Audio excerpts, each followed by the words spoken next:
First tonight, a father is sitting down with us after his son was shot and killed in Greenville County just 5 days ago.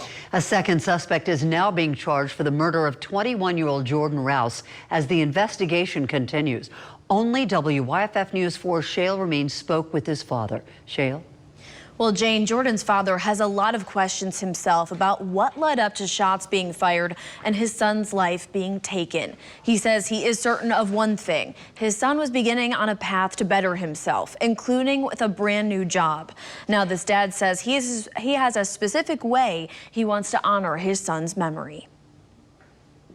That last call, he had so much hope in his voice. On an open phone line, he was excited about that new job. Jackie Roos remembers his 21-year-old son embodying hope and forward thinking for not only his own future, but his two kids. He was always just talking about the things he wanted to do to better himself in life. A different phone call from Jackie's middle son just days later created deafening silence. Is everything okay?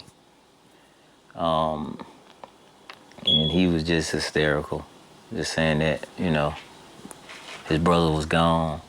And like I said, I had an out-of-body experience because I probably just fell to the floor, and I was just off and on, in and out. I couldn't control my crying. On June 26th, Greenville County deputies say they found Jackie's son, Jordan Roos, shot and killed on Gorman Place in Simpsonville. They're babies that made a tragic mistake that took my son's life away. On Saturday, deputies charged 20-year-old Nylan Harris with murder.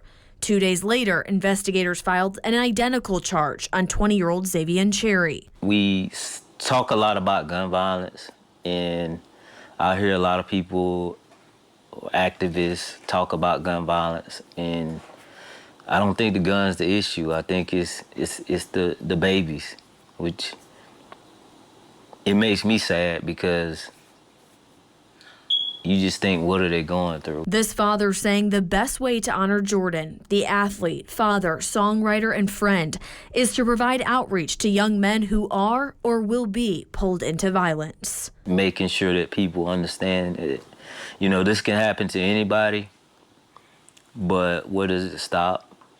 Or can it ever stop? And I think for me, I want to be a part of doing all I can to make it stop, you know. And like I said, it ain't the guns killing people, it's the babies killing people, which is truly sad. And this investigation remains ongoing despite those two men being arrested. Jordan's father tells me he will be laid to rest this upcoming Friday in Lawrence County, and they are asking the community to wear his favorite color, blue. Nigel.